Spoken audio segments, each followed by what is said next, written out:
Et salut tout le monde, aujourd'hui on se retrouve dans notre nouvelle vidéo théorie sur Loki. Et aujourd'hui on va pas parler de n'importe quelle théorie. C'est la seule théorie que j'ai eue en regardant pour la première fois l'épisode. Et après j'ai eu deux autres théories en me rematant l'épisode.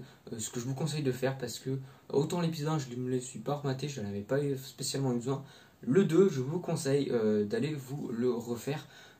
Ça aide peut-être à comprendre quelques trucs. Et puis en plus, encore une fois, je ne l'ai pas vu passer. Encore une fois, j'ai regardé. Il restait déjà plus que 18 minutes, alors que j'ai l'impression que genre ça faisait 2 minutes que j'ai commencé l'épisode. Donc déjà, je rajoute encore une couche dessus. Mais c'est encore un très très bon épisode. Hein.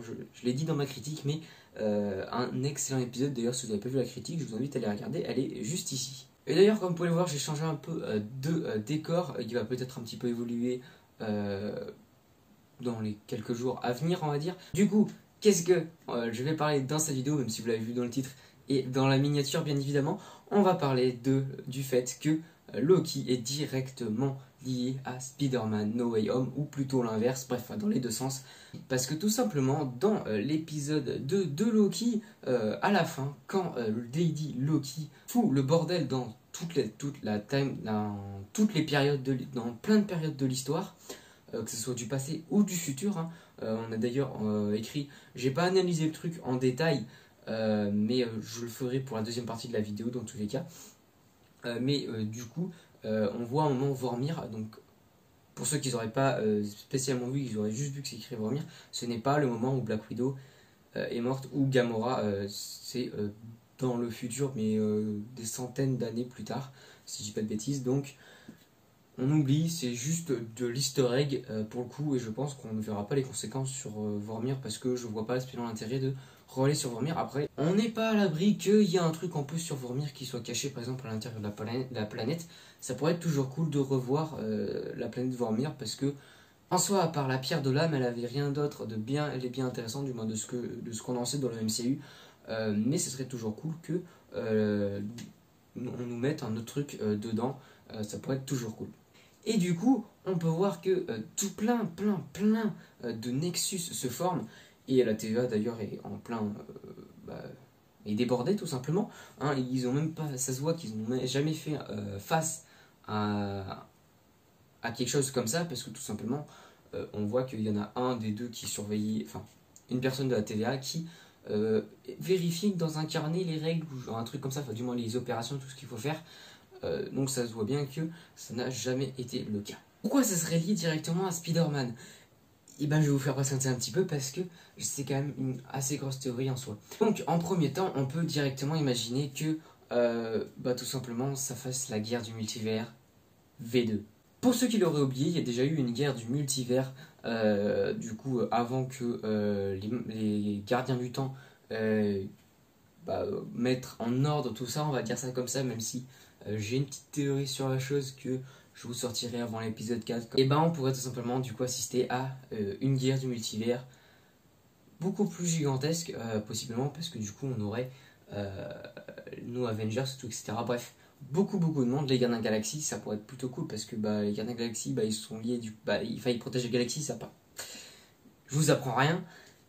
Et du coup, ça fait directement lien du coup un peu à la guerre du multivers, même si du coup c'est multivers, mais en soi, du coup, il y a les galaxies dedans, donc ça pourrait être plutôt cool. Pourquoi est-ce que ça serait lié à Spider-Man No Way Home, qui doit sortir d'ailleurs en fin d'année, fin décembre, pour ceux qui l'auraient oublié? Et tout simplement parce qu'on peut très bien imaginer que des capsules sont envoyées dans le passé au moment où le Peter Parker de Tom Holland soit piqué par l'araignée, même si du coup on l'a pas vu dans le MCU.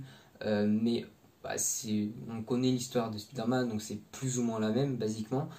Et on peut imaginer que tout simplement ça change la réalité pour que ça soit ça soit du coup le Spider-Man de Tobey Maguire, et dans l'autre le Spider-Man de Andrew Garfield.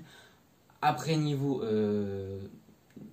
année, c'est un petit peu plus inconvénient, mais basiquement ça pourrait marcher que du coup l'univers de Tobey Maguire et l'univers d'Andrew Garfield soit créé, on va dire comme ça, enfin que on ait du coup la création de ces univers là grâce à Lady Loki, ou à cause, hein, bien évidemment, enfin c'est un peu les deux, mais on va dire plus grâce, parce que quand même on a je pense, à peu près tous envie de voir les 3 Spider-Man réunis. Et du coup, ça mènerait directement à Spider-Man No Way Home, où dedans, on devrait voir du coup les 3 Spider-Man et éventuellement les 6 Mister Six, je crois que c'est à peu près ça le nom.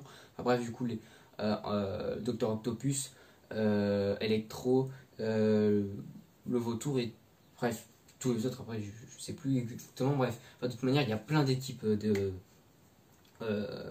6 Mister Six dans les comics, mais dans tous les cas ça pourrait mener du coup directement à No Way Home, vu que bah, c'est un peu le bordel, enfin c'est le bordel carrément, et plein de réalités alternatives sont créées.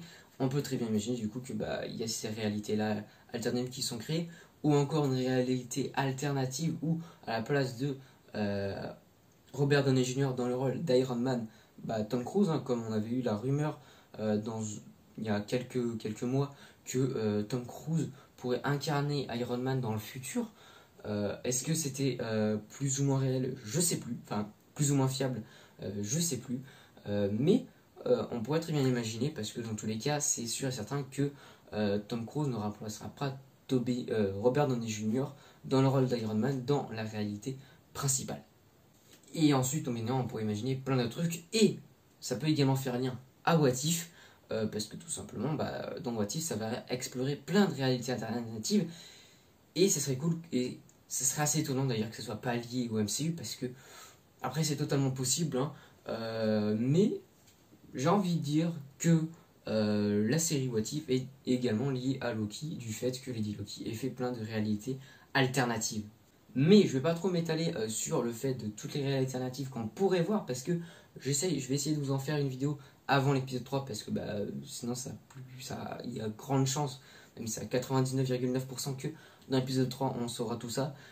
Du coup, bah, faut que je la sorte avant, parce que sinon ça va pas bien marcher. La vidéo va s'arrêter là, et je vais pas faire en fait l'analyse du coup de tout ce qui a été créé, du moins de ce qui est montré, parce que je pense qu'il y en a des dizaines et des dizaines d'autres qui ont été créés de réalité alternative, parce que tout simplement j'ai l'impression qu'il n'y ait pas beaucoup de moments qui affecteront, enfin qui sont présents dans des films du MCU, donc je ne vois pas vraiment l'intérêt de l'intégrer dans cette vidéo. Je l'intégrer dans la vidéo qui du coup traitera de toutes les réalités alternatives qu'on peut avoir à partir des trailers qu'on a vus, parce qu'il y a beaucoup de choses à dire pour le coup. Voilà, j'espère que cette vidéo vous aura plu. Moi perso, j'ai adoré la tournée, cette théorie que ça soit directement lié à No Way Home. La théorie a quand même assez de chances de se réaliser, mais également de ne pas se réaliser, hein, bien évidemment. Ce n'est qu'une théorie, même si j'aimerais bien qu'elle se réalise, parce que ça serait quand même plutôt cool. Et puis, n'hésitez surtout pas à me dire ce que vous en pensez dans les commentaires, à me donner votre version éventuellement, ce que vous aurez modifié dans ma théorie. Bref, tout ça, je vous laisse aller le mettre dans les commentaires. Et moi je vous dis à très bientôt pour la vidéo. Ciao!